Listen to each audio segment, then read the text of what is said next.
Welcome to the Bridges of Meaning European community. This conversation is between myself and Danny, and we talked about what we will find at the edge of the map. Then we talked a little bit about meditation on evil and how to deal with that. And we finished with the relationship we have in time. With different objects and between people and how to do that properly. So I hope you enjoy the conversation and goodbye. I like to do the same, like if it's going to be recorded. So now we are, where am I? Okay, I'm sure I'll put the name of my small village. And now it's 9:30. Okay, sure. But I did like what you put in the last time we had the estuary, like the last hill. Okay, sure. I'll do it. Just for this, the last hill of the Levant. Yep, it has some Lord of the Rings style to it, actually. I think I just imagine having that map right in front of me and looking on that, and in the west you have the Shire and where all these free people live, and then somewhere on the edge there's the last hill of the Levant. Well, yes, I also do like those. I really like maps. I really like looking at maps. I quite have a memory for them, and to look at especially old maps, they just end somewhere, and there's nothing more after that. And I bought a really expensive edition of the Lord of the Rings. Like it's a thick book and like it's leather and like a big map inside it. It's this huge map that unfolds from the book. And then you have the edge of the map. And what's on the edge of the map? Who knows?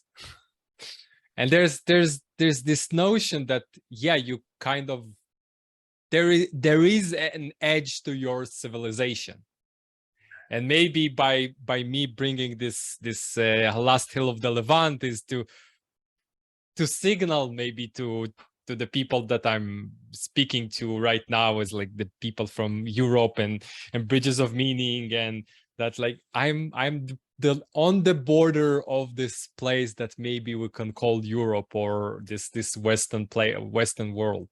Yeah. It definitely feels like. I mean, it sparks some interesting thought, actually. I mean, we are just going right into the conversation. Go ahead, like, yeah, what? We're going to spend time to ask each other how your what coffee. What do you want to talk about? Yeah, exactly. I have my coffee, I have my tea for later, and I'm good. I have my water, I have my coffee too. Yeah, we're just rolling. I like talking to you, besides, you know. Go ahead, Dennis. Yeah, I was an avid video game player, but back in the day when I was like, I don't know, 8, 9, 10 years old, I still remember looking for not for every game, but for most of the games, looking at the map, like in GTA or something like that. You have that map and you think you just go right to the edge, and you're looking there, reading the names or looking for something suspicious, and then you just take a car, or in another game you just take your horse, and then you go right through to the edge. Why? Because the map ends there, and you just want to know. And I even remember these role-playing games. I don't know, I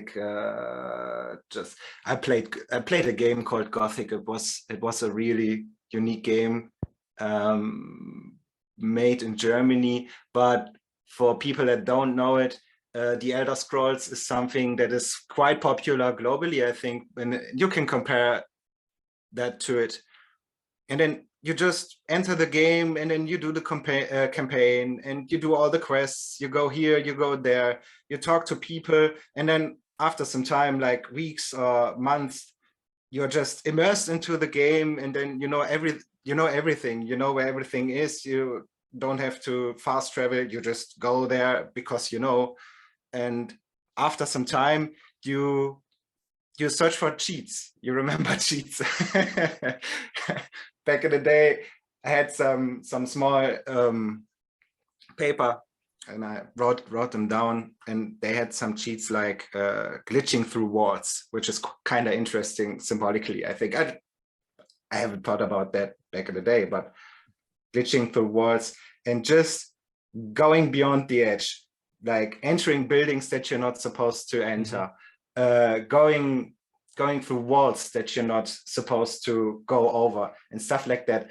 And it's so interesting that some of these developers even inserted some Easter eggs. Like they knew it's some part of the game, maybe the later part of the game, you're just bored, or you're just still with your sense for exploration, and you enter this cheat, and then you go through the wall, and behind the wall, normally you cannot go there. There's a sign saying, you just used cheats, right? you know why? Because normally you cannot enter this area here, and you're just laughing. It's so funny. It's some sort of meta. No, it's breaking the fourth wall. That's the idea. It's you immerse in kind of experience, and it's breaking the fourth wall. And in a play, this term came from plays, because in play you have three walls. You have like the one wall, the second wall, and behind you. But when an actor addresses the crowd, addresses the people that's sitting there and watching the performance, it calls breaking the fourth wall. And you're not supposed to do that, kind of. Well, it was always like that. It was always in performance, breaking the fourth wall. But here is a way that the people who construct this new way of, let's call it a new theater. I think video games, it's much more akin to theater than to maybe other elements of art. And it's just like looking, okay, so this is a way of addressing the people. Oh, you're not supposed to do that. And especially as you said, like, okay, so there is a map, and there's the edge of it. And when I go to the edge of it, something interesting will happen, because then there is a decision that you need to make as a game designer. What you're going to do? Are you going just to because there are some games when you go to the edge, it forces you to like turn around. You force you to, like, I think it was in Journey when they used it, the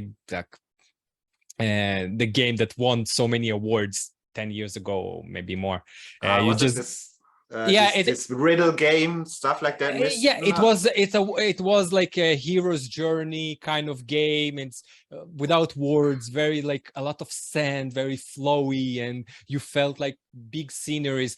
It kind of took the shadow of the Colossus, the really original game, but reimagine it into the modern time. It was a very nice short experience, but not more than that. But the way that they address this situation of the edge of the map, it just forces you to turn around.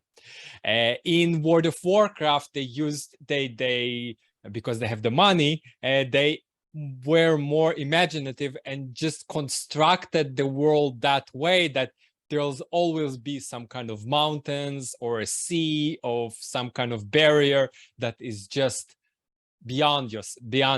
So they in the World of Warcraft, they and Blizzard in general don't like to break the fourth wall. They try not to do those kind of Easter eggs, as you said, that they'll tell you, oh, like, so if you press this key, and there'll be something new, novelty, so that happened. What do you think? Why is that? Why would developers not want to break the fourth wall? Do you have any ideas about that? Because it's weird, isn't it? that some really like that, and maybe their games are really known for having quite funny Easter eggs, but Blizzard just goes, no, no, no, no, we are multiplayer online game. We don't do, but why? Yeah, that's a good question. I think it's first of all, because video games is a very new, I'm hesitant to call it art form, but let's say again, like maybe a certain of art form, because there is a problem with the video games because they hijack you from the real world. Definitely. Well, maybe we'll address it maybe a little bit later, but yep. I think in video games there is still this novelty of I forgot how this term, and it's something that is part of fashion. So this is the fashion to do right now. Yeah. And so there's like a fashion to do those kind of Easter eggs everywhere, because then the players spend more time there and they don't feel that they just went through the main quest and they feel cheated that they bought the game from this publisher or developer. And I don't think, and Blizzard took a little bit different route. They took, we're going to provide you a world, and we're going to provide you a very good experience. Like, isn't it like, I mean, it just sparked in me. Isn't it like this illusion that they say, this world is complete? Yeah. There's no literally no beyond. There is no border. There's only a mountain, there's a lake, there's the sea, but you cannot cross over it. And so we give you the illusion. And if you're a player, you just accept it, just like you said. It draws you in. We can talk about that later, but I'm on your side on that. They try to do something akin to going with the scientific tools to the Gospels. So they try to go to this mythical realm and saying there is no holes here. It's complete. It's logically complete. It's metaphysically complete. It's a world of itself, and you can immerse yourself in.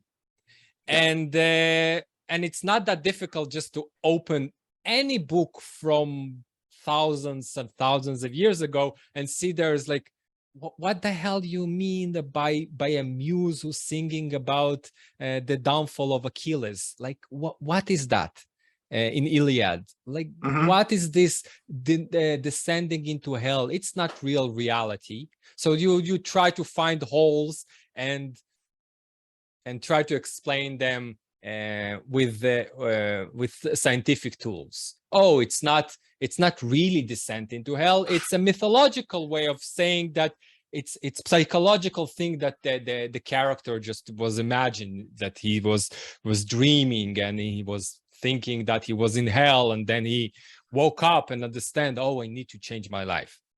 Yeah, the two words that I think you can really have to look out for is it's one word is real and the other is only.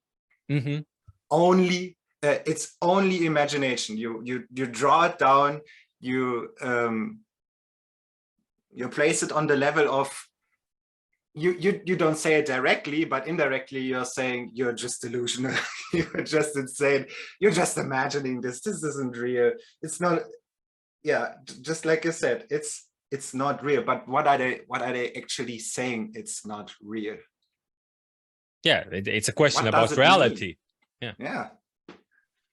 And so I just to finish the thought about video games. So I think we just at the beginning that the genres of how to address certain elements of this art to give you as Easter eggs and then break the fourth wall or not, as Blizzard are doing, those kind of just for now it's kind of a fashion elements, but with time, especially when we'll have, let's say, 80 years under our belt of developing video games, maybe in 40 years, then there will be a very defined genres, defined tools that we can use. The same has happened with cinema, and we have, okay, so we have the Western, and we have the classical Western, then we have the anti-Western, then we have the, I don't know, the reimagination of Westerns that happened in the 90s and the 80s. So there's like a different progression of those kind of things, and I think it will happen, and it's already happening with video games, sure, and how this medium will develop. So yeah, mhm. yeah, or just finish your sentence. No, I finished, and I have nothing to say. No, yeah, I don't have anything to add. No, you just said it's happening now, and it definitely is, because I see a diversion from the classical American video games and the ones that are coded in Russia or in the eastern parts of Europe. Because for example, I don't know if you know this, but like games like Battlefields, shooters that are made in the US or in English-speaking countries, they had like a peak in the early and late 2000s, and they were really good. And then you have these ideologies creeping in, and they're going off the rails. They're really not doing good, because they're not connected to coherence and stuff like that. The storytelling is suck. It definitely sucks. And I mean, it has real world value collapsing. Like just take a classical, really well-known game series like Battlefield. They had Battlefield 3, 4, and then 5 is coming up, featuring a disabled transgender woman as a hero, and it was just collapsing. It was collapsing, and in alternate Second World War scenery, just collapsing. People were leaving this, and it just got worse and worse and worse. There was coming another series after that, and it's just millions and millions of dollars lost. And people crave for good storytelling. Just like I said, storytelling just is the basis. I mean, of course, you're taking your keyboard, you're taking your mouse, you're doing something interactive, but it's still a story. Actually, it's just more immersed. But people are looking out, and they're craving for stories, and then this really small developer team in Russia comes up and does a game called Escape from Tarkov. I don't know if you noticed or ever heard Stalker. of it. And even Stalker. Stalker is considered. This is so funny. I have such a synchronicity there. Stalker, a game set in post-apocalyptic Chernobyl. It's really good. It's a kind of post-apocalyptic science fiction. But people crave these stories because they're deeper, and they're not so full of ideology. And Stalker is, I don't know, I think it's around 10 to 15 years old, if I'm right. So 15, it's not considered new. No, something like that. Not at all. But I have friends that even bought a copy like 2 months ago, because they say, I love this game. They have something in them that you cannot find in games these days. And what I wanted to tell about the Escape from Tarkov thing, a Russian-made thing, it has some kind of the same feeling to it. It's closer to reality. People talk about, oh, it's dark, it's gray. It's really hard. So if you want to enter, you just have to practice. It really takes a time. I mean, we just talk later about what it means and if it's worth it. But it's something different. It places effort. It places darkness in front, which is, I think, really weird. Why do people want to enjoy darkness? Because if you watch the typical Hollywood movie, it's always the happy ending. And it's like we are supposed to like the happy endings and not supposed to like dark things. like in Stalker, a radioactive collapse, war, conflicts, and stuff like that. But people crave for that, and that craving. I think it's part of what we started with, is the darkness is the edge of the map, is the unknown, is the where you push your soul to the brim and you see what are you made of. And that's actually Peterson's challenge. Like, you don't know what you're made of until you go to the edge of the map. But when you go there, you should be prepared, because if you're not prepared, either you die or you become corrupt. So you need to prepare yourself. You need to learn how to speak the truth beforehand, before this edge of the map is approaching.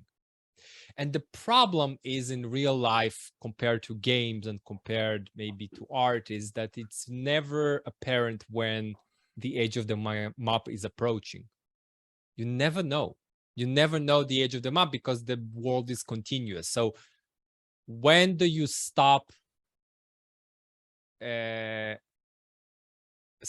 your friends of doing atrocities, or stop yourself from doing atrocity? Like, when is it considered when you encouraging a girl to have sex with you and rape? Exactly. That's exactly the reaction. So and those are questions which is kind of outside the border of the map. And it's really difficult to answer them. Yeah. I think it's even difficult to ask this question, because I don't know what it completely considers. What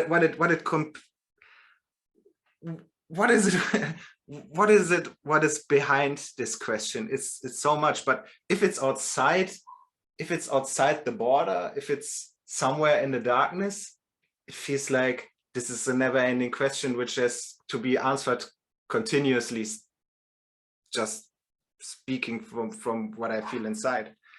Yeah. But I think, yeah. Go ahead. No, you said go. I feel. When somebody say I feel, you need to finish this because it's more important than I think. Oh, that's great. No, I feel it's really closely connected to what is happening in the Bridges of Meaning, because you said last time we had this estuary for the festival in Landau, and you said you talked a little bit about your past, and maybe you can repeat that. But there was this word of, okay, feeling like an outsider and drawing people onto the server, which was really, I think, an interesting question, because there is it's really suspicious that there's only a segment of society here, and there's other parts that are not here. And it's really, if you're looking, and we are again looking at the gaps or looking at the holes, we are looking at the stuff that is not there. Why are there not certain societies? For example, why are there not more Africans, Black community? Why aren't there so many French people, which is kind of weird? I think we have many Americans, which is kind of obvious. We have some Dutch, we have some Germans, but we have not enough Black Americans or Spanish Americans. Oh, this is really good. Yeah, you're right. Really right. So, it's weird. Yeah. I mean, why is that? If you're asking from that point of view. But I was thinking about this question even after the estuary, and I thought, what if we just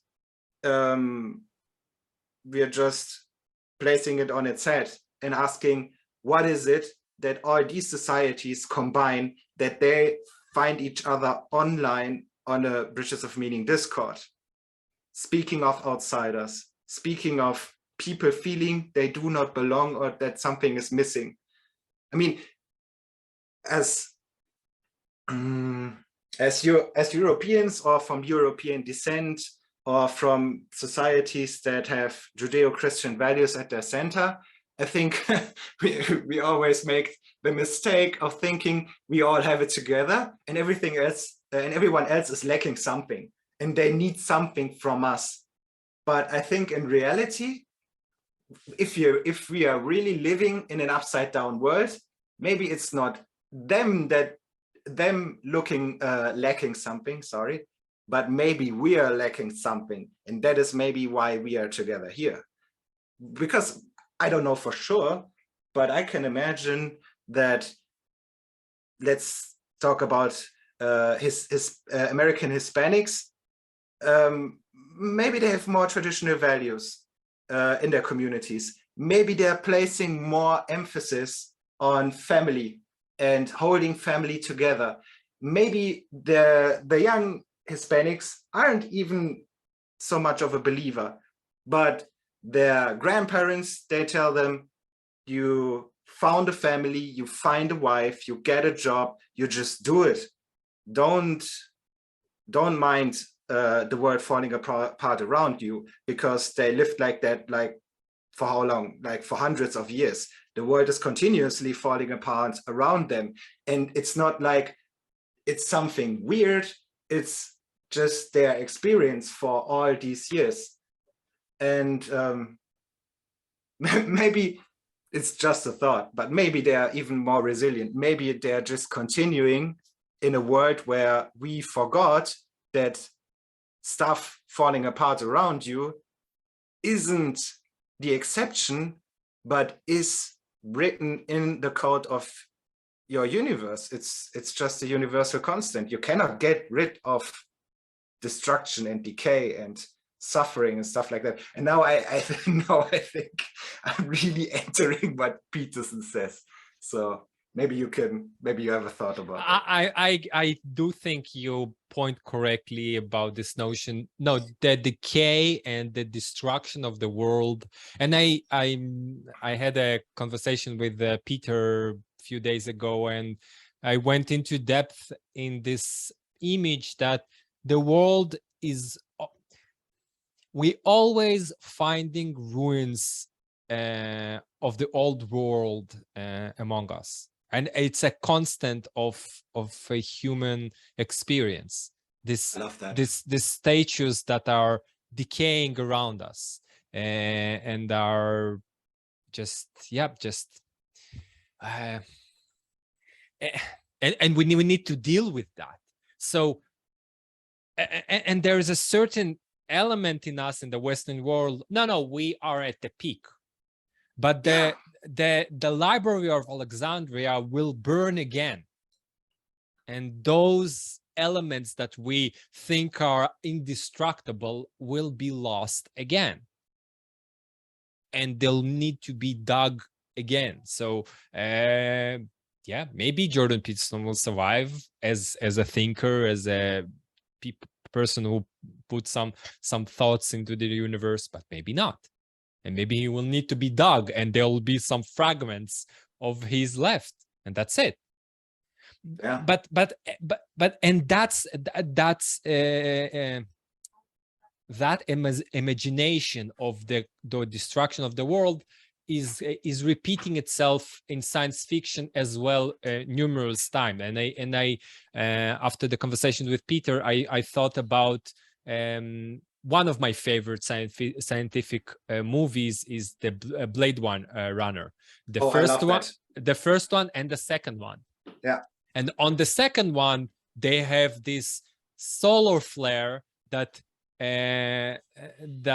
erased all the electronic, or most of the electronics elements, and they're lost.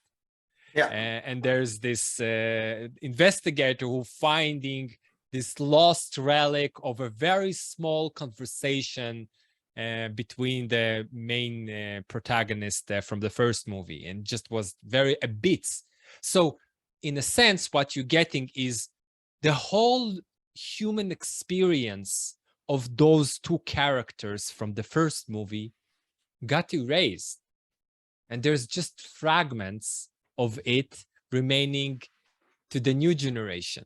And the new generation, what they need to do is to take those fragments and go look in the real world for the truth and to find those kind of people and to understand their own place in the world and what happened. I mean, it's just like what we just talked about Blizzard making a world with no Easter eggs or no holes, because these fragments, I mean, this is really good that you explained that right now, because I wasn't really aware that this happened. I mean, I watched the movie twice, and I watched the first one, I think, once, but I wasn't really aware of the severity of. There's just this small fragment of the old world, yeah, and it's like a stepping stone, right? You find something and it doesn't fit. Mm-hmm. It's like, why does it exist? Why is it here? It shouldn't be here. Yeah, right? and I think that's what to return to try to tie your argument about the bridges of meaning community. I think in our awakening, let's call it the bridges of meaning awakening or the meaning crisis awakening, we are awakened to the elements of oh, there's certain fragments here that are wrong. Like what, and maybe part of it's like Jordan Peterson taking this like big fragment of the Bible and saying like it's a piece of a bigger thing, and maybe we should find the bigger thing, because this is not just this piece, it's a part of the bigger puzzle. And that's maybe what we are doing right now in the Bridges of Meaning community. We as Burn Power saying like let's put the gun to sleep, and while they're asleep we go and dig. And this is what we are doing. We are digging for, we don't know what we're digging for. This is so but we feel the calling. Yeah, we feel, this sounds so familiar, actually. I mean, it's just like the dwarves in Lord of the Rings, right? They're just digging. I mean, do these dwarves feel a longing? Do they feel a calling for digging deeper and deeper? And can you trust what is calling? Like, what if we are just going full blown symbolically here? But what is it with these dragons? Would they also call, or is it just this feeling that you found some old world relic and you want answers? I mean, this question is, I know it's weird, but maybe you have some thoughts. No, I do think if I will bring us back a little bit to Earth, I do think that's connected to a certain personality traits. I don't think this kind of longing as you, me, and a lot of our members of the Bridge of Meaning are experiencing. Okay. I do think it's a part of a personality element. And maybe by the demographic of our community that is mostly male, is maybe a man thing, a man element. We have women here, but they are much less represented than men. Older and younger men, so maybe it's this calling is part of the man archetype. And it's apparent, and I've been in those conversations before, and I heard this argument many times. It's very easy to understand as a man your purpose in life it's very hard compared to a woman, because to women there is this element of her kind of body calling her, and there's a way of, there's a greater telos to a woman, which is to give birth to the new, and that's basically to have children, and there's it's a very greater calling to them, and much more apparent than to males. And males maybe need to find and to search and to find this calling, and sometimes the search is destructive by itself, because you go for adventure and you go to and sail the high seas and just like plunder and then go to Havana to sleep with some prostitutes. it's there is certain perversity in that, yeah, but maybe it's part of this search. Yeah, sure, but I think both can make good decisions and bad decisions. I mean, you can be a woman that is not so lucky and I don't know, meets a guy that doesn't want to provide, or just promises her the entire sky and then just leaves afterwards. I mean, of course, it's more apparent. No, that's the encounter with evil. Sure. Yeah, sure. So and there's apparent that women can encounter evil as men can encounter evil and be evil as well. So you propagate evil through yourself. So you won't run away from that. And that's maybe why we so drawn to this those games from Eastern Europe, because they're not a happy ending one. They're putting big difficult questions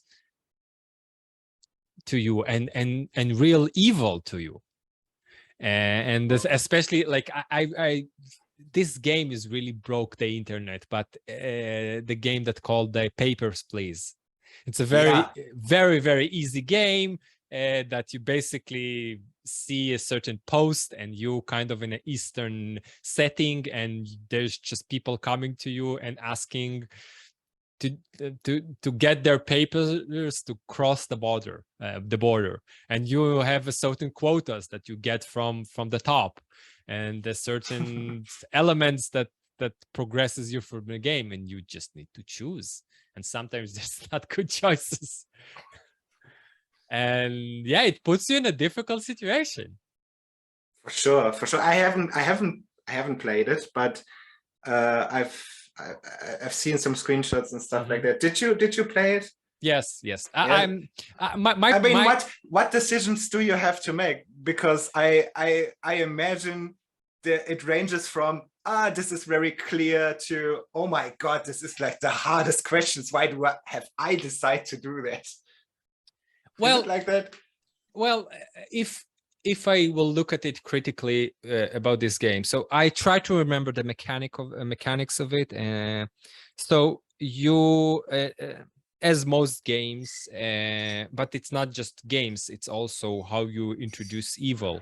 It builds gradually over. So at the beginning, you have some days which are easy. There's like 5-6 people that approaches you and you need to decide, and sometimes you get like a text that the person is explaining his reasons of crossing the border, but you got in the briefing in the beginning of the day, you got a briefing that you need to catch this spy who trying to run from the border, and he's bald and has a mustache, and then you see a person with bald and a mustache, and like, okay, suspicious. Like, suspicious, but he tells you like a genuine story, and you like, I don't know, I don't remember like exactly the bits and pieces. And then you have this tomorrow day, and I think there's an element that you need to to provide for your family. So every single day there's like a score, and you calculate how much food you brought to your family. Oh man. Yes, this is bad. This no, is really bad. so there's a certain elements, and I remember as the beginning the game is quite easy, you understand, and you actually need to do on the time scale.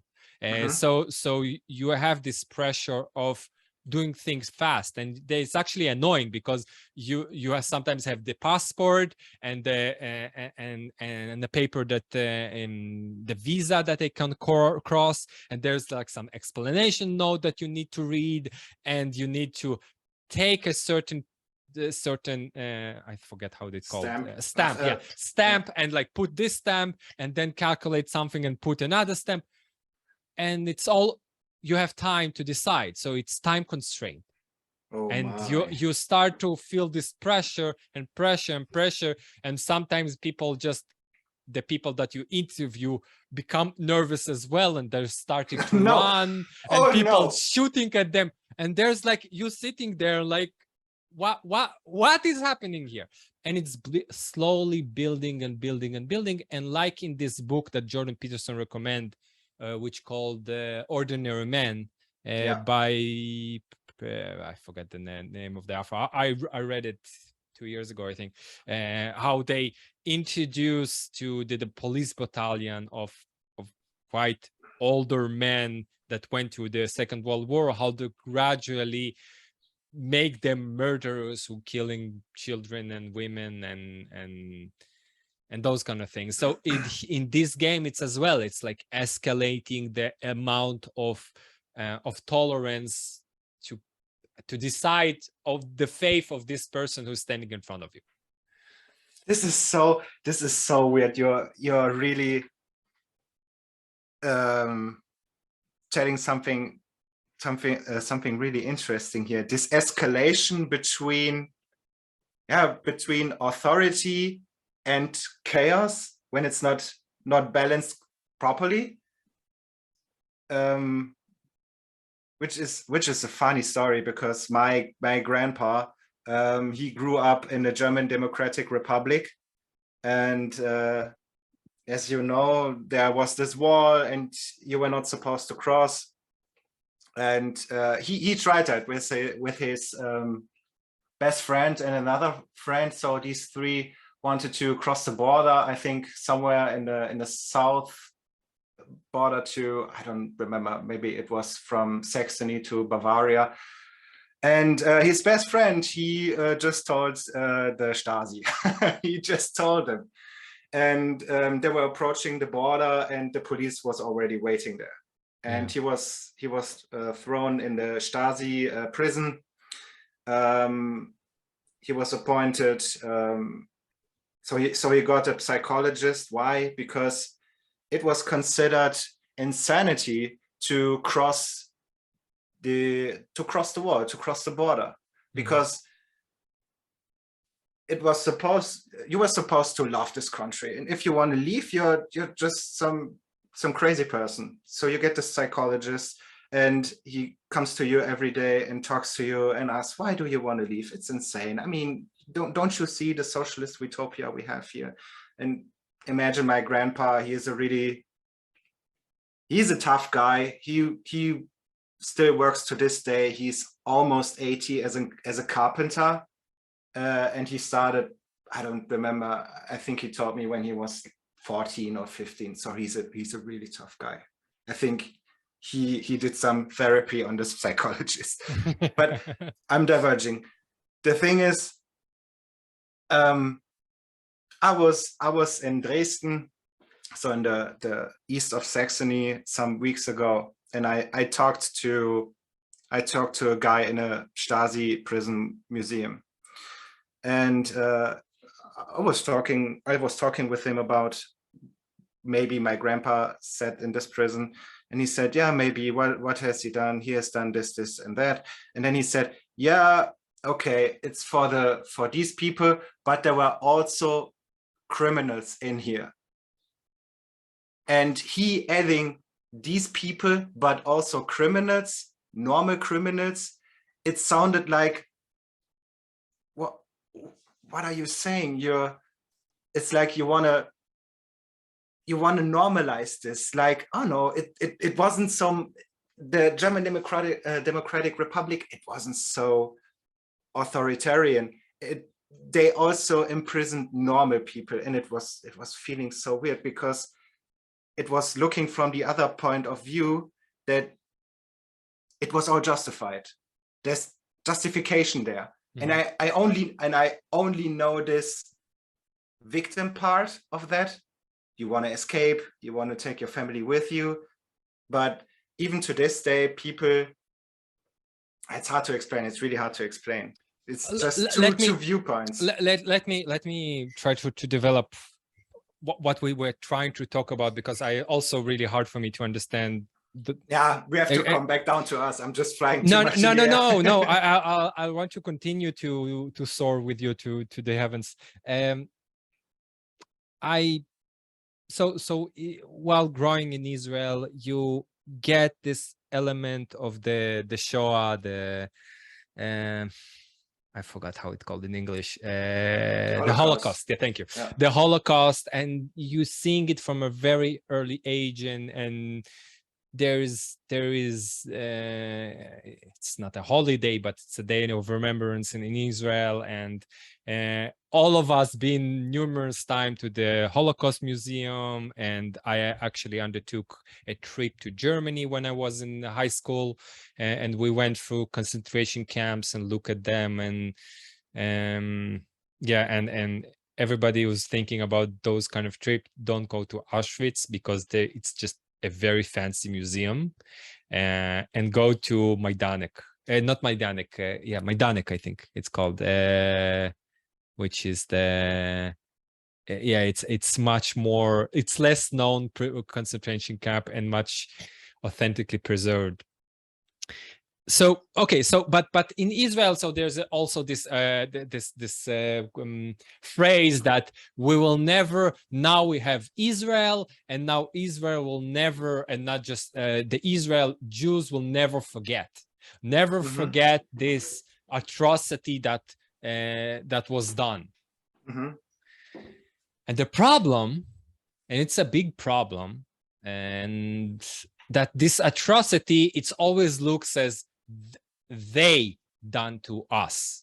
Yeah, the Nazis, the bad people, the other. And I think the lesson that was taught by Solzhenitsyn, and the lesson that Jordan Peterson took from him and tried to convey to us, is it's not the other, it's me, myself.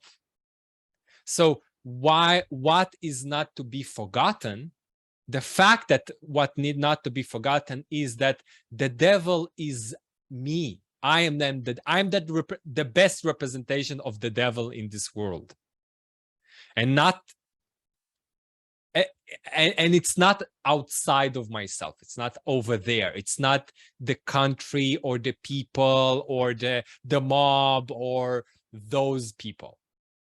It's all, and it's very hard. It's very hard to pull back this idea to yourself. And yeah, because you want to always point at other people and be like, yeah, but I see what they do wrong. Isn't it obvious that they are stupid and they do bad things? You're looking at them. Your awareness is directed to them. But it's really hard to consider, maybe I play some part in that. Yeah. And I do think that Jordan's advice about meditation on evil is a very good practice. It's a very dangerous practice. Have you done it? Yes. How did you do it? First of all, I took few books that will immerse me in this situation. I think the video game Papers, Please is a meditation like that, because you put yourself in this situation.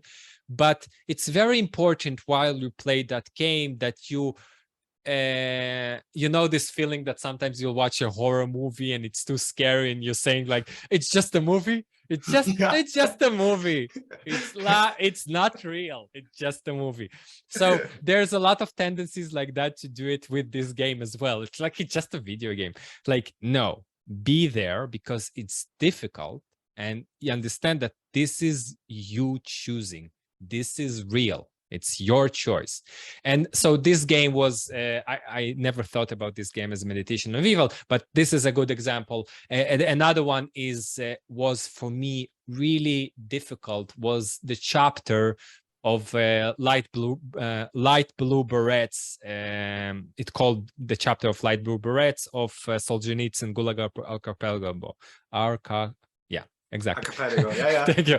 And in it, he described how you became a FSB, like KGB person, how you go through the training, like you go to a school and there's your classmates and you're 20 years old and they teach you certain elements, and it's a combination between a military, like it's it's like a university and a police practice in one element. So you do some physical stuff and you read some Lenin and you go to classes together and you listen to party members. And after 2 years or a year, I don't remember how long, of this training, you becoming a special person in the society, and you'll get all the respect that you want from anybody. And I remember this scene, like that this young guy, 20-year-old, can enter and like on the front while during the war, he can enter a tent, and in this tent is a general that fought in World War I, maybe World War II. Yeah, continue. And this general have to stand and salute you and be respectful to you. Yes. So this respect coming because of your rank as a light blue beret, and not because you earned it by being a person in this world and discerning good from evil. Not because you are wise and you progress through the rank, just because you just finish a shitty school. And when I close my eyes and imagine it, like, oh, I would have enjoyed it so much. Me too. So the respect part. This is exactly what, when you're talking to people, what they want to have. I mean, it starts with your parents. They don't respect me. I want to do this, but they tell me do the other thing. They don't respect my choices. But oh dear, this is really interesting. And this is a meditation on evil. And I took few more books like that is considered Holocaust pornography almost. Because not pornography in the sense that there's you mean like sensory overload with images and yeah, exactly. So just overload of gruesome people who are dying, and there's the skinny people. I don't remember how to translate it exactly from Hebrew, but like and you treat them that dogs, and you are also a prison guard, and like how you stole the food and where you kept it, and how you try to push some of your friends to be noticed by the guard and not you, because it will give you to survive another day. And those like really graphic, difficult books that exist, that was written in the 70s and 80s in Israel. Actually, the person who wrote those books testified at the trial of Eichmann. And Adolf Eichmann, yeah. Adolf Eichmann, yes, he testified, and he fainted during the because it was his testimony is like demonic. He wasn't like even speaking sense. It's just like a lot of like it's wrong, and it's like it was difficult to watch. And after he delivered his accusation, it just fainted. And I think it's on YouTube somewhere. The name of the author is Katsetnik. It's a pseudonym. And so just reading those books and imagining yourself being there and being part of the characters of the book, and really like reliving that. And this meditation, I think I coined that frame, meditation on evil. This is a hard practice, because then it will put you in a very uncomfortable situation, and you need to find the light again in yourself. And it's not just easy to find this light. And for me, it was part of my religious conversion, kind of, because I didn't know how to deal with those elements of evil that I found in myself. And what would you say is hardest about that? So would you be afraid to lose yourself in that? Or is it more like, man, I consider myself a good person and I don't want to lose this face. I don't want to lose this mask. I don't want to continue. What is it? What would you say is hardest about that?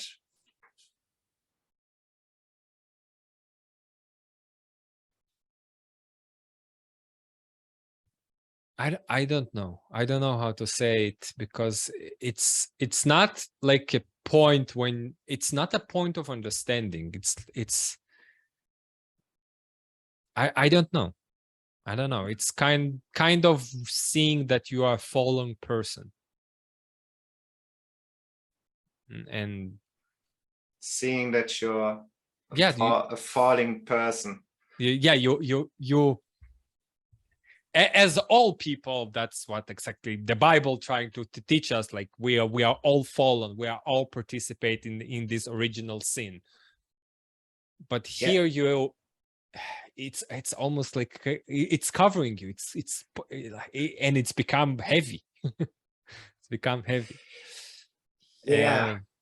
But part of it was also is to use the imagery to engulf myself in that. I used certain authors, certain artists. Bosch is a good example. The second is Bruegel, which I started to study him. So this is his the Flemish ones, right? Yes, the Flemish. And just I'll give examples of those just hells. I think it was somewhere over here. Come on. I'm in the middle of a podcast. Don't like that. Like I need to find it quickly. You don't have to find it quickly. Yeah, you just have to find it. Yeah, but I can imagine. I think you're looking for the triptych. What is it? I know this is so popular. I can almost feel what you want to look for. One modern artist that I considered.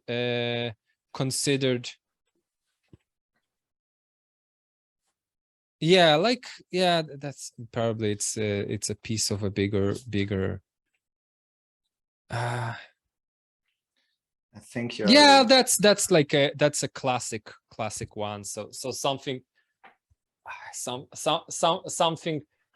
like that. Yeah. This is the thing where modern people say, I mean, what drugs was he on? This is so unrealistic. But every single characters, if it's the king or the card, like you can watch for hours and try to deconstruct the symbolism of it and try to understand what it means, what it means to your soul, and so on. Or on the top right, they're really trying to use their shields to fend off the massive amount of skeletons. It's hard. Yes, and it's just to put you in this world and this and that element of destruction of it's part of this imagery of meditation on evil. Try imagine yourself walking there. Man, I just thought I'm happy that do you know the notion of breaking on the wheel? Those kind of elements? The notion of breaking on the wheel. I mean, I know the I know that torture. they did this. I know that they did this. They put you on that and then they break like every bone, I think, right? Yes. So just to continue, to people who are interested in exploring those kind of imagery, another painter, I'll bring the book of his. Sure, Give me a second. Yeah. I'll show you the book, and then I need to sort some crisis that arose for a few minutes. So this is Baksinski. Okay. Baksinski is, I know you see it right now, the mirrored, but in the recording on YouTube, people see it normally because it reverses us. So the paintings of Baksinski. Baksinski is a Polish Wait, before you show it, is it that really abstract modern horror thing? Kind of. I think yeah, just go ahead. Yeah, like, man, that shit's evil. That shit is evil. It's just imagery of hellish dreams, like fever dreams, right? Like fever dreams, yes, and what just the hell? It's I really recommend trying to capture the light as well. I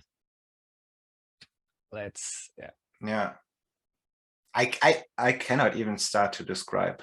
Yes, it's just floating skull with. This is the most famous of his painting. Yeah, this is this one. Oh, yes. Come on, capture the light. Yep. Yeah, it's very hard. I know how to capture the light. It's all this one, this baby. So I'll put it here, and yeah, try to. Yeah, you can see that. Yeah, it's maybe even better with a little less light because it sparks your imagination. Yes, it adds to the horror. Yes, Dennis, I'll be gone. Maybe I'll do like a short pee break because I need to sort some kind of problem, and I'll be back in like 5 minutes. Is it fine? I'll be back too in 5 minutes. Okay. We can do that. We're back. Back to this. So the question now arises is how you deal with this meditation on evil, how you deal with those problems. I don't know, but maybe I would take a step back because of course it opens your eyes up to evil happening in you, and what I kind of scared of is what Solzhenitsyn did in the Gulag, which is that he asked himself, how did he participate in that? And what was his fault in leading up to, coming to the Gulag or being brought to the Gulag? Because if I imagine myself being in that situation, you get deported, you enter a train, maybe that train even derails because there's so much corruption going on. You get to, I don't know, Siberia or the northern parts of Russia, just in the middle of nowhere, and you're not blaming all the others, which is kind of comforting because you're the victim. but you're blaming yourself. And I imagine doing that myself right now, it makes me really, I'm honest. I'm honest. I know this would be the right behavior, but it makes me feel uncomfortable. I mean, maybe we are going in a dead end here. Maybe we have to switch topics because, or what do you feel? I mean, I'm really interested in exploring the dark side, because what I hope is that you're also, in finding that monster inside you, you can also tap into its strength. Yeah, sure. Because when bad things happen and you don't know the monster inside you, people run over you. You're always this hobbit creature that is scared, that lives in the Shire, that could not ever fight, I don't know, an orc or some evil monster, because you're living in the Shire. You don't know what to do. And what really inspires me is the hobbits walking to Mordor, and they progress in finding inner strength that is not entirely connected to your physical capabilities, because they are small, you know, but their valor, their inner bravery just grows and grows and grows. And then at the end, like Frodo and Sam, they encounter monsters much greater, like this big spider. You remember that? Mm-hmm. I mean, imagine encountering this in real life. If you're not prepared, and this is exactly what you said, like in the beginning, if you're not prepared, you just freeze.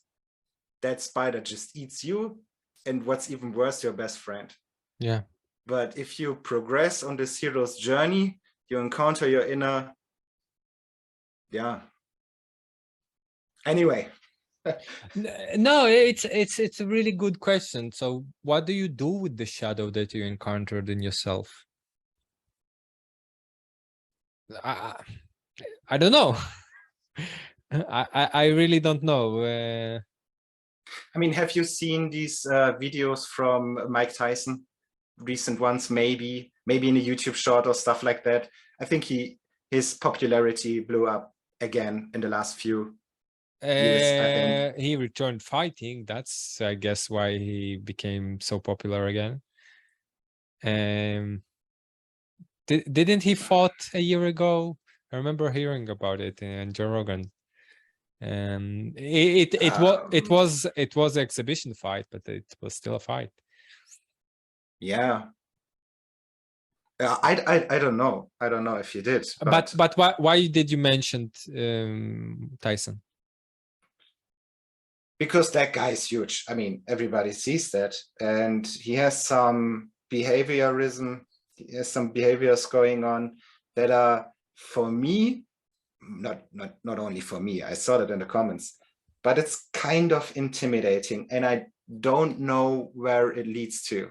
And what was really interesting for me was seeing what he feels like before he enters a fight, and what he felt like before entering professional martial arts sports.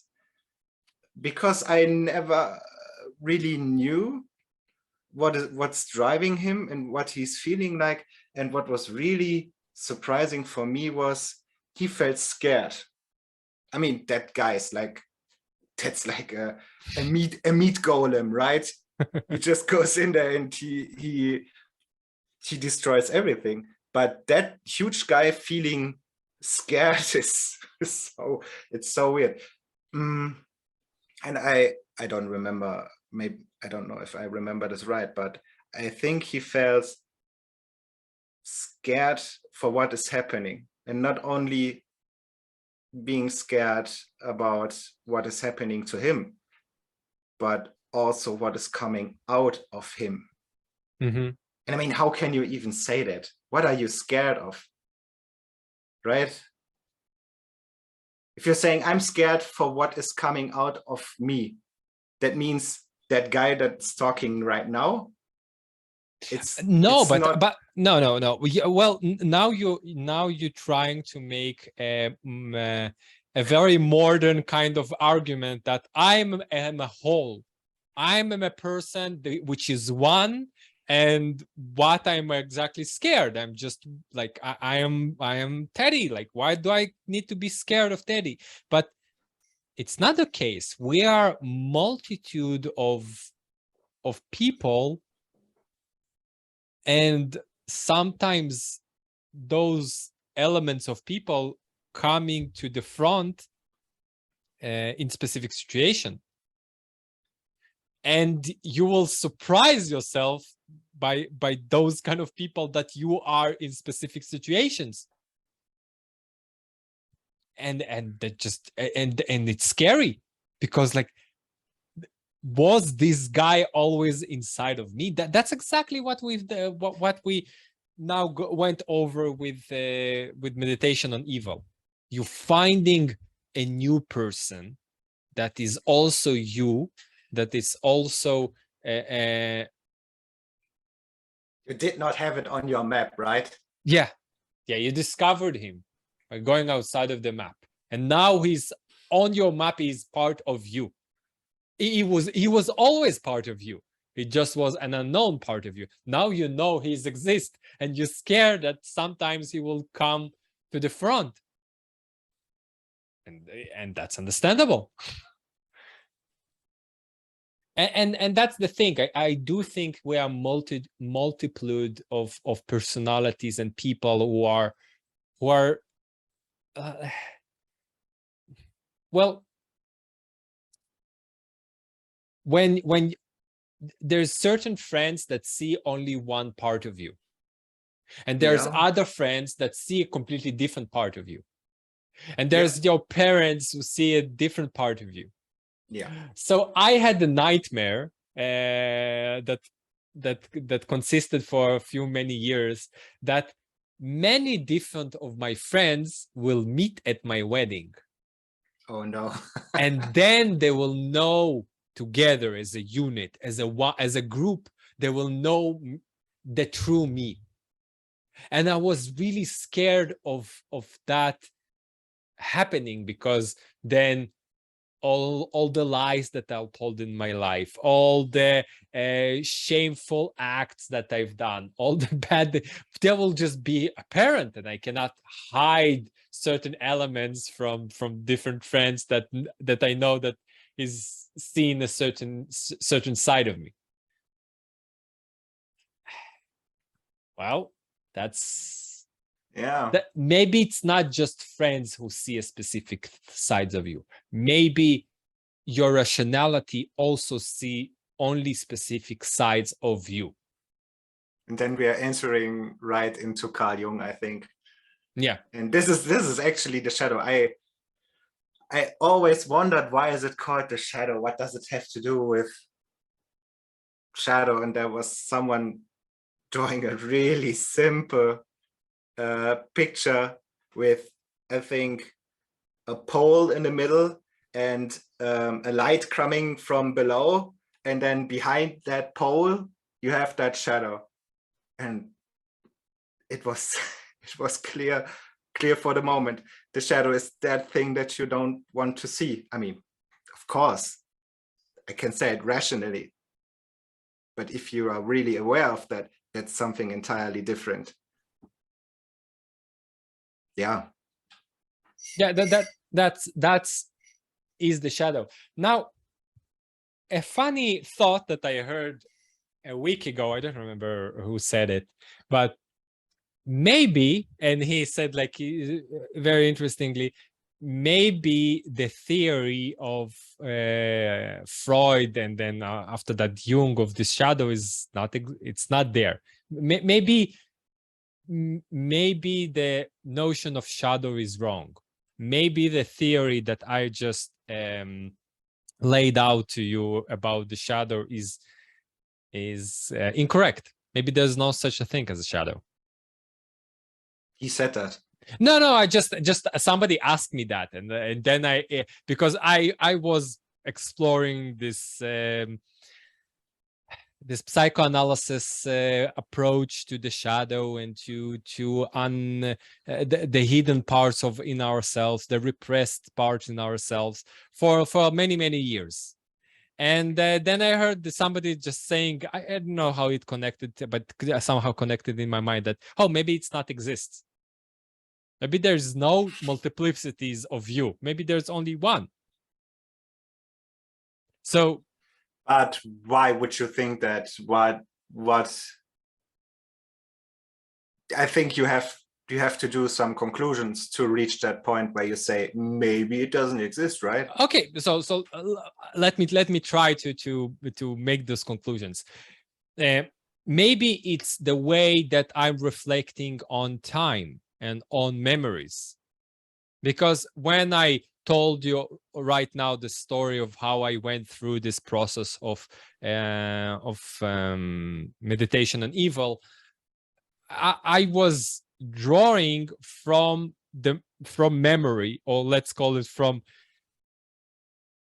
history, that there is no objectivity to it at all. It's just now in the moment I try to do that. And you always do that when you approaches your memory. You kind of present a certain propaganda to yourself and to others. And so maybe that's not there. So, okay, so all this story that I build around the concept of the shadow and revealing the bad element parts in ourselves, maybe it's just a very nice propagandistic story that I wanted to tell you, just because I know that the right now in culture there's a certain popularity around Freudian and Jungian elements, especially people who are interested in Jordan Peterson. But you know what's really weird? Sorry for trolling. Yeah, but it has always some sense of theater to it. I don't know. I mean, I don't know if you have it or had it, but there's maybe it's just me, but I don't think so. It always has a sense of, am I just playing this? Yeah, just what you said, right? This propaganda thing. Do I play the evil guy, or am I the evil guy? Yeah.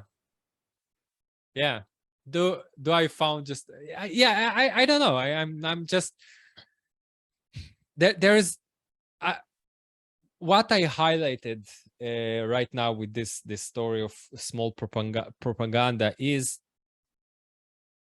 it's very hard to understand reality, and especially reality about the self, about the past self, like about this character who I call Teddy, or sitting in front of you.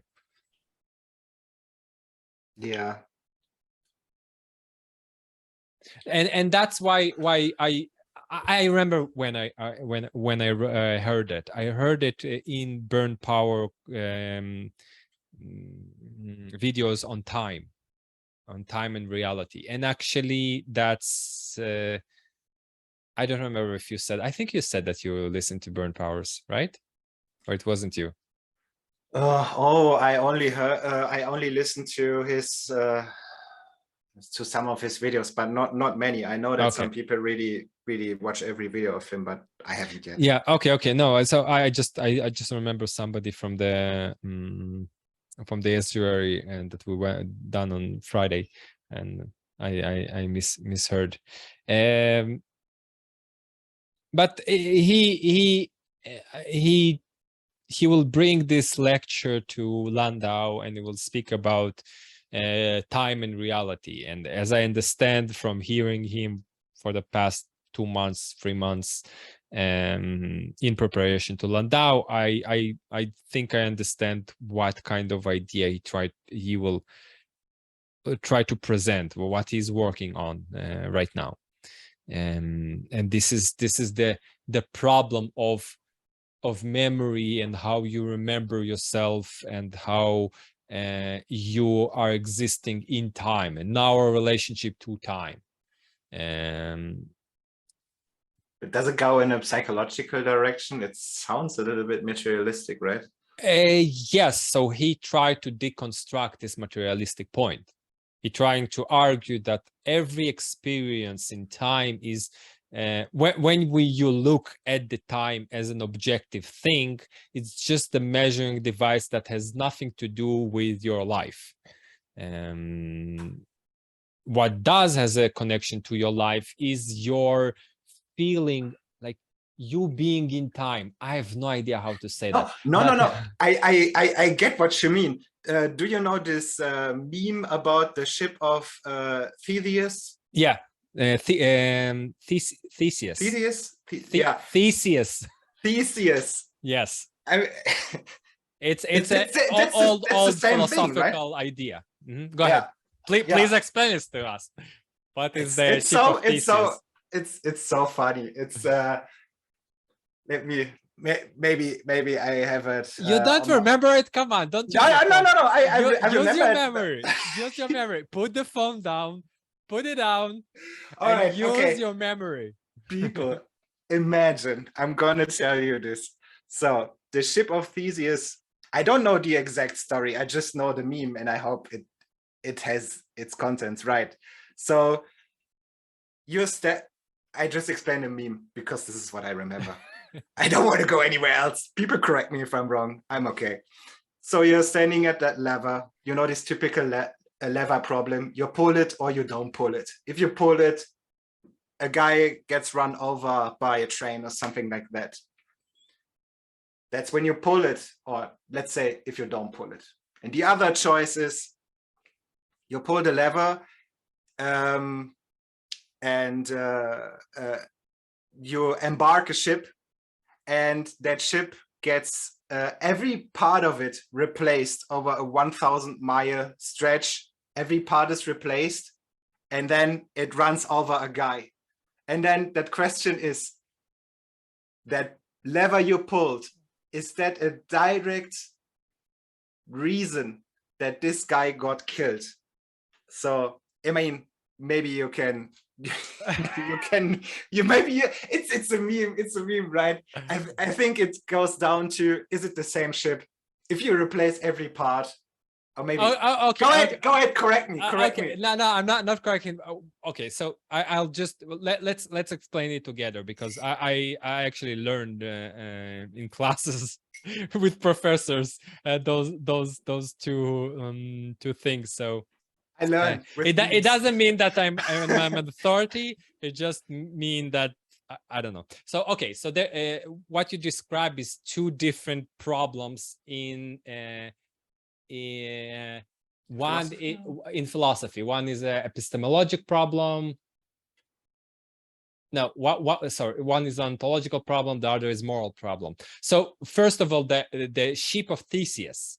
The ship of Theseus is that Theseus, when he sailed and brought the golden fleece, in German it's actually fleece, but I think it's also in English. It's also in English. The golden fleece. The golden fleece, and this ship was venerated and was put in some place in Greece, and over time it and people like came to it and look at it, and over time its wooden planks become too rotten. So what they done, they just changed one plank every time that was rotten. And after 100 years, they replaced all of the planks of the ship. Okay. So then came Greek philosophers and start to think like, okay, so what we are looking at. That's so typical for Greece, right? What? It's so typical for Greek philosophers. They're not coming there to venerate. It's like, you see that? Every piece got replaced. What are we even looking at? Exactly. Like, what are we even looking at? Are we looking at Theseus' ship? Because we are looking at the same structurally, it's the same ship, but physically, it's not. So what is it? Is it Theseus ship or it's not? And that's a question, an ontological question. Ontology is the exploration of what is something. And so what exists, yeah, it's not the knowing part. This is epistemology. This is ontology, what things are, kind of. So that's a problem. The other moral philosophical problem is the problem of the trolley problem.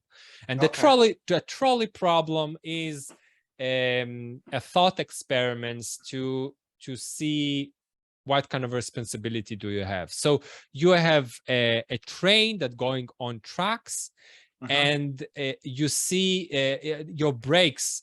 Sorry, you're an operator of the lever of the lever of a crossroad. And you see a train that is its brakes is broke, and you see that the train is coming and going to kill 5 people. And you can pull the lever and it divert the train, but on the second tracks there is only 1 person.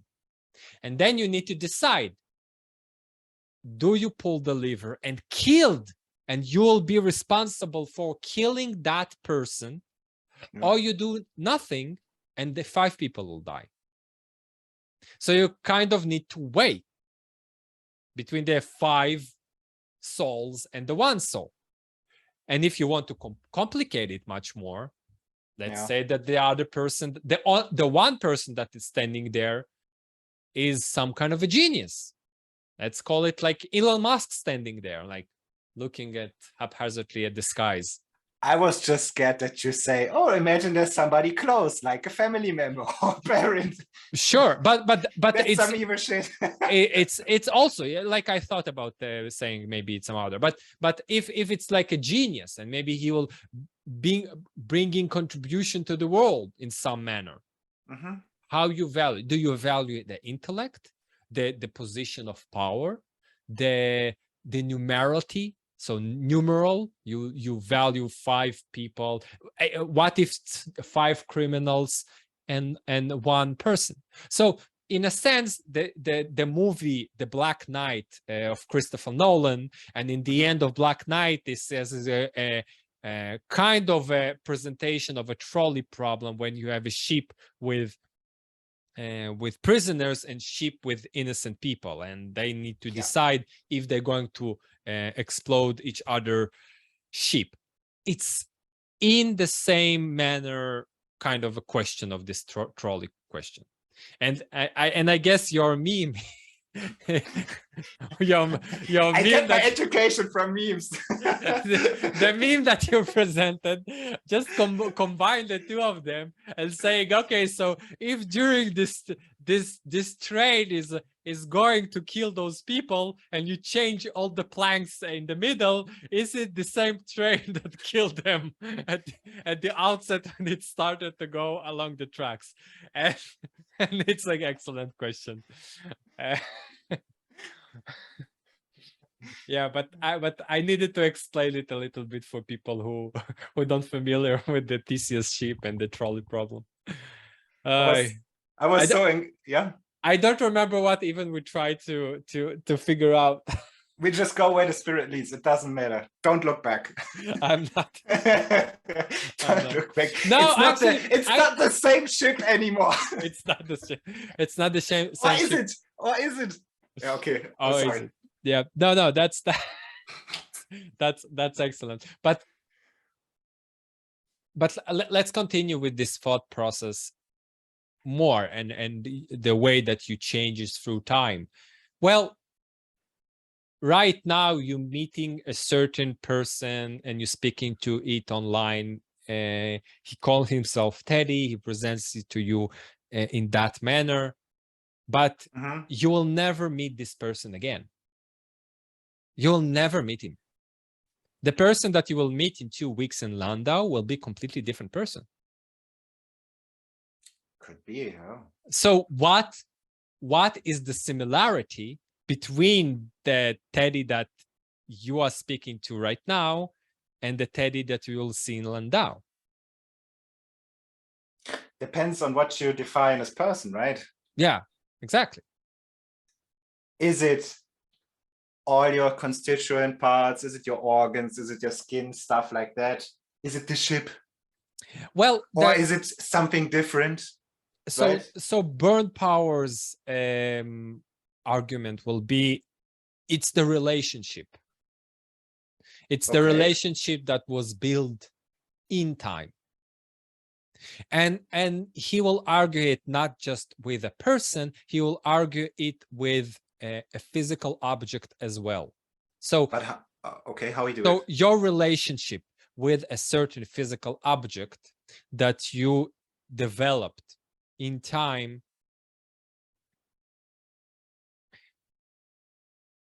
has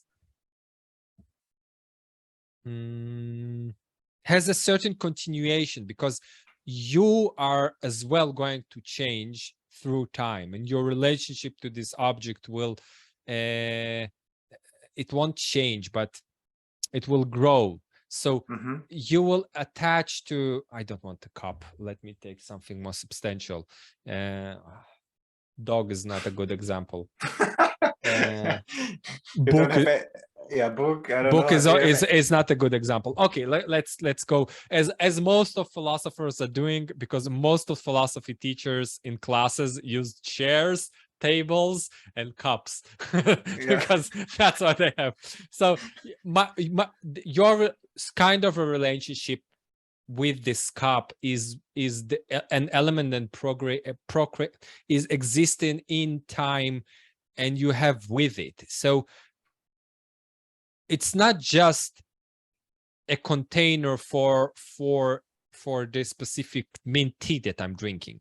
It's also the drink that hold it's also the object that is presented and seen by these many videos that people are seeing of me recording. It's a recurring element. It's part of the identity with who is Teddy. Yeah. I thought that too. It's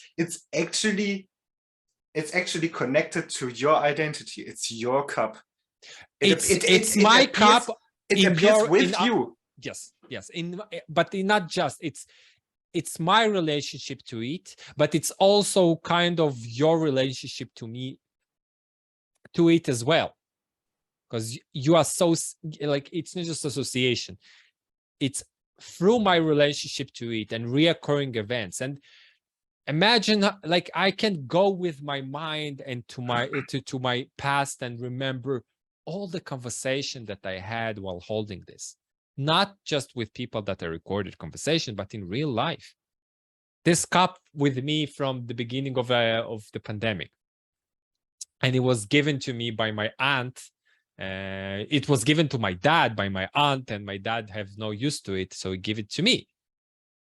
But then again, there is a problem, because when you're talking, there's a problem. And what I'm trying to give honor to Burn Power's argument, because he's arguing for the beauty and the physicality of the things that you develop a relationship to.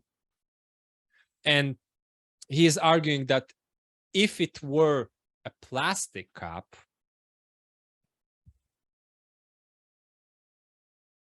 there's something cheaper in that. But if it were a craftsman piece that is there with me, and it's a good quality, and there's a certain tactiles to it, that when I'm rubbing my hand to it, there's a certain familiarity that goes through the touch. Then the relationship with this cup is kind of enhanced, or would you say that the physicality of this cup, how it's been made, what materials are used,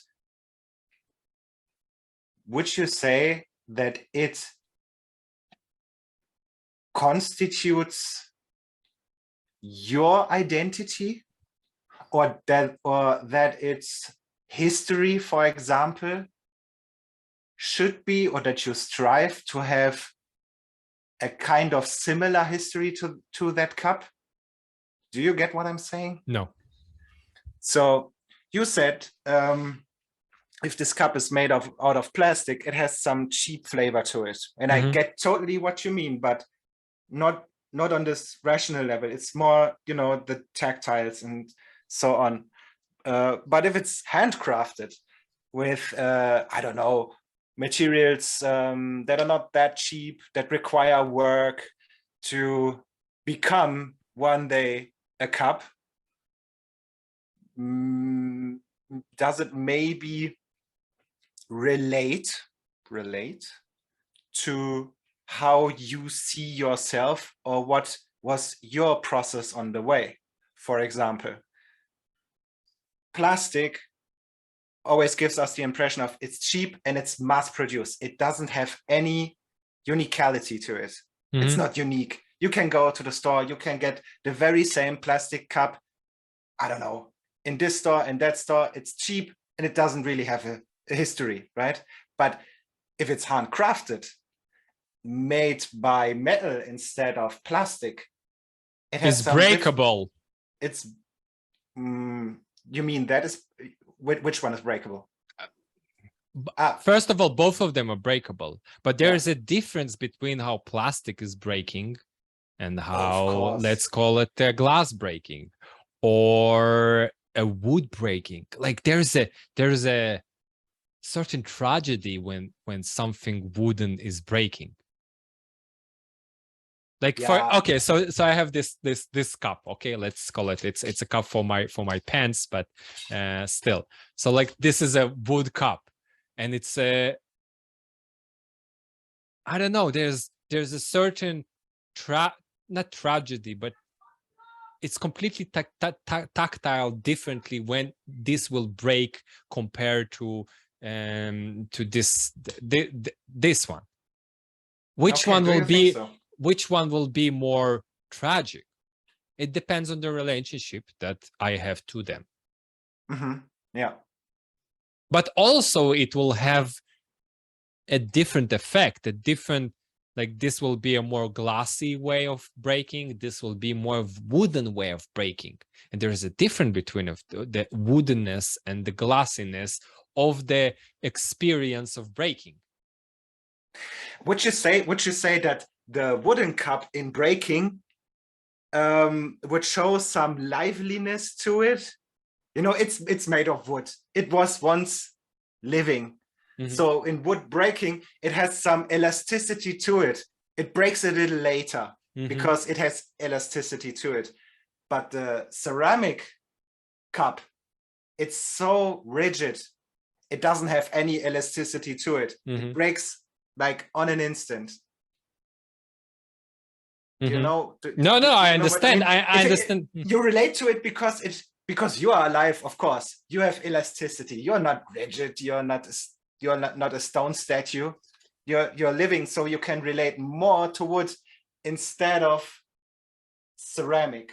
I understand, and I do think this element that you trying to show, that you kind of you have a certain hierarchy of relatedness too. So to relate to a rock is lesser than to relate to a dog, because a dog is like, let's say closer to your being. It's actually in the same category of how important physical elements in Aristotle, I forget how it is. It's physics, I think, or it was on Spirit. I don't remember in what book he wrote it. But this is hierarchy of elements. So he's saying like, oh, there is a rock, above the rock, there's a certain element of liveliness, of vitality, and this is maybe from plants upward. Then you have a certain element, animals, and then you have like consciousness. And so you have a hierarchy. For us, it's very intuitive because Aristotle is still very intertwined in our culture. So we see it also in this same manner. So maybe what you're saying, that because this is rock, this is the Halcina, and this is rock, and this is wood, then the wood will be higher in the hierarchy of closest to me as a living being.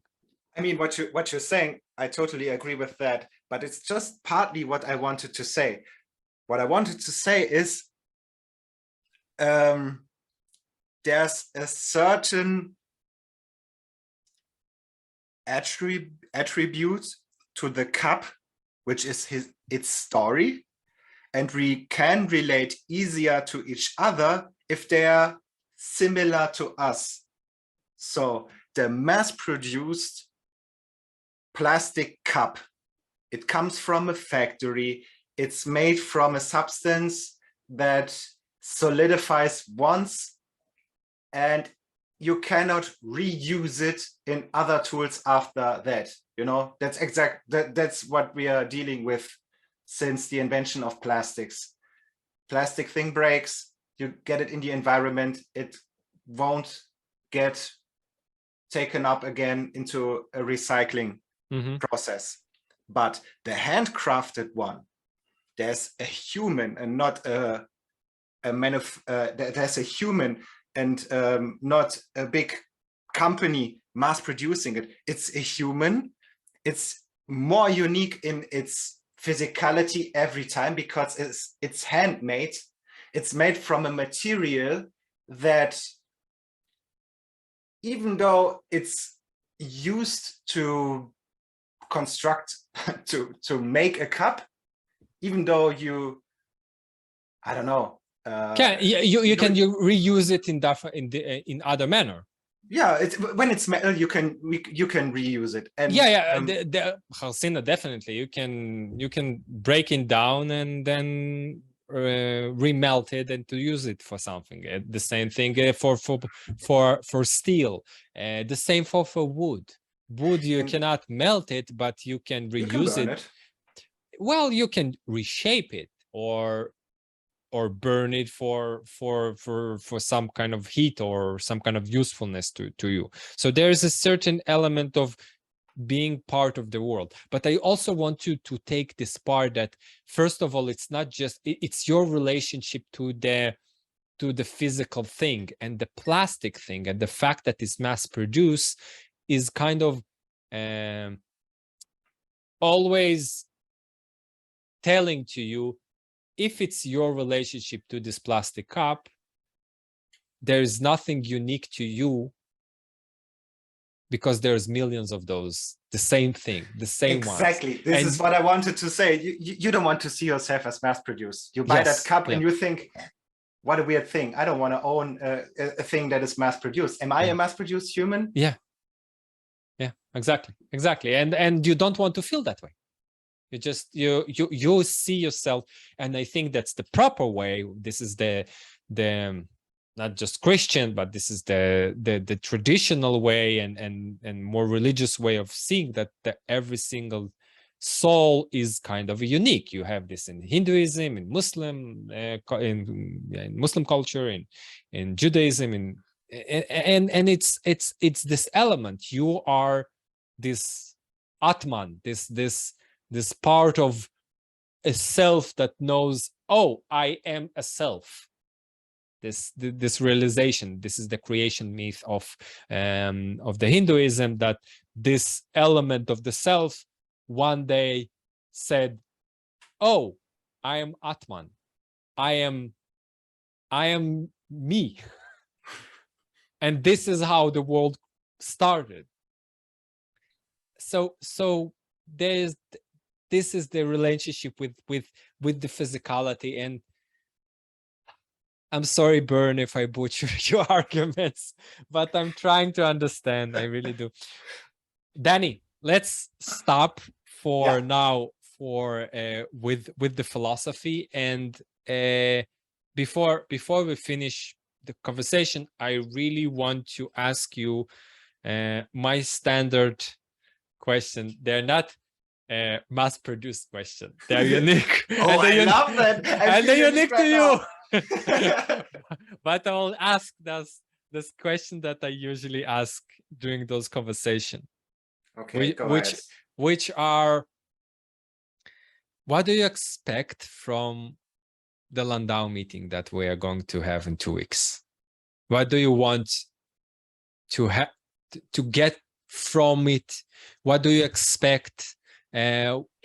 What kind of a relationship do you want, and what kind of, let's call it optimistic, bright future do you wish to get from this meeting in Landau? That's a very good question. And in fact, my fiance kind of asked me this question some days ago, and it hit me like, how can I answer this? I was swimming, trying to find some answer, and I said, yeah, you know, the Bridges of Meaning Discord, we are these people online, and I think it was a good idea to meet in real life. And she looked me in the eye and said, you can have that right here.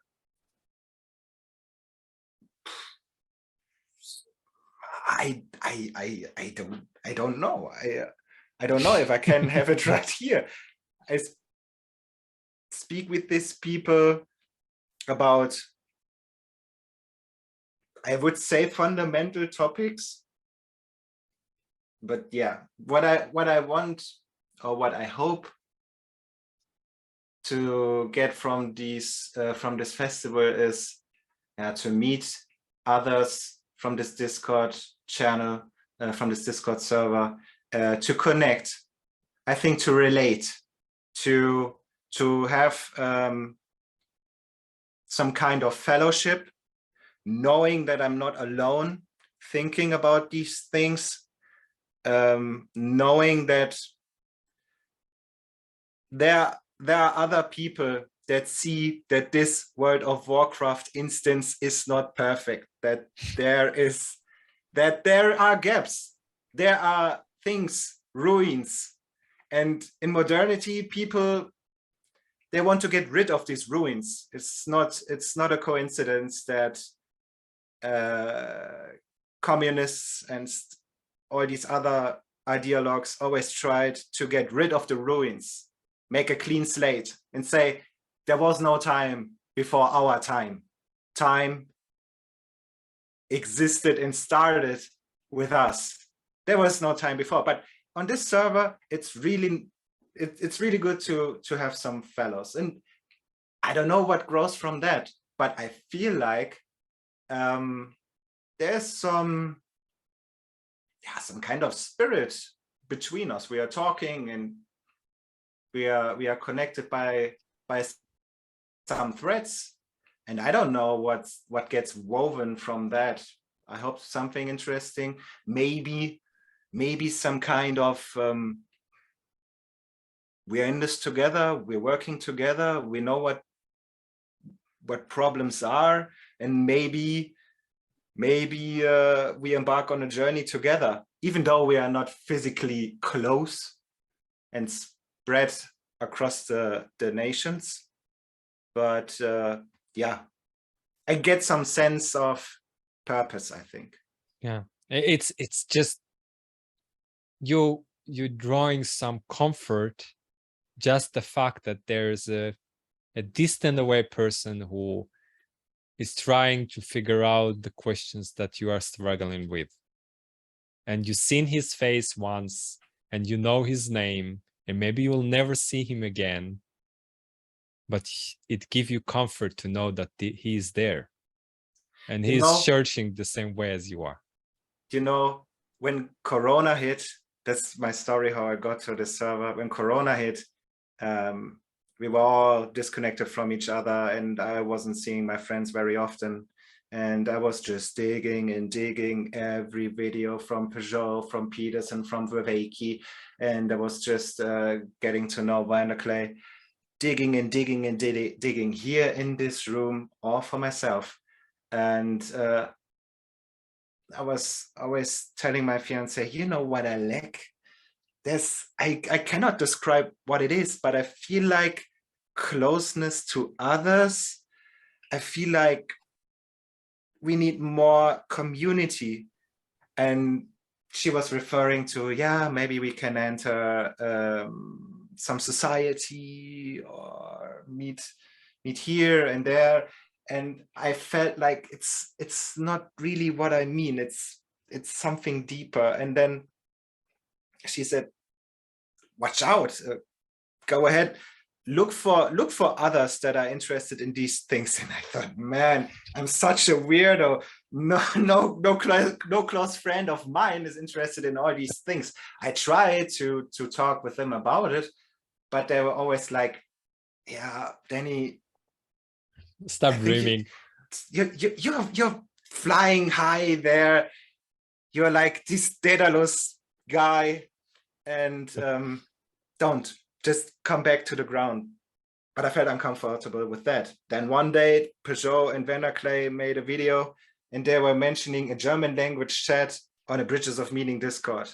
This synchronicity moment happened, and I thought, I was really scared because I have a little bit of social anxiety with others, to be honest. But I remember those words from my girlfriend and thought, okay, let's just join. What bad could come out of this? Yeah. And then Matthias greeted me, said welcome. I told my story. Others said, yeah, you're just like Matthias. They're so close. And I thought, huh? What is going on here? No, I'm not close to this guy. I'm so kind of edgy in this moment because I was overwhelmed to meet so many people going the same road that I went down. Yeah, and then some months later, I got to know all these guys. I heard from you, Matthias, Stefan, and Aaron, and the guys from the American chats, and it gave me some comfort. Exactly what you said. Even though I won't meet some people ever again, it's good to know that maybe we're not on the exact same road, but we're heading the same direction. And maybe it's not the dark forest in the Lord of the Rings, but maybe it's more south, like Gondor or Rohan or something like that. But I know some people are heading the same direction. And at some crossroads we meet. And the festival in Landau is exactly this one crossroad. Mm-hmm. It's like going into a tavern, yeah, exchanging ideas, building friendship. And we don't exactly know where this destination in the future is, but we know all these roads we're going together lead up in a kind of similar or maybe same destination. That's my answer. That was perfect. That I need to clip that and send it to Paul Vanderklay. It's just, there's nothing more to add. Thanks, man. Glory to Christ. So I wish you good luck on the SGR on Friday, yeah, I hope that this SGR will be excellent as the last one. Next week, I don't know, maybe I'll host it, maybe not, we'll see. Maybe somebody will give a chance to some other people to do that. And yeah, and that conversation was excellent. Thank you, Danny. Man, Teddy, I really like what you're doing here for the Discord server. I was at first I was a little bit hesitant because I thought, what is the purpose behind that? But that was maybe just my own insecure bias. But speaking with you, talking with you, it's good. I mean, you're a sympathetic guy, and I see just engaging in conversation and not over rationalizing. It's so relieving. It's great. Thanks, man. Yeah, you're welcome. Thank you, Danny. Thank you too, Teddy. Bye bye. Bye bye.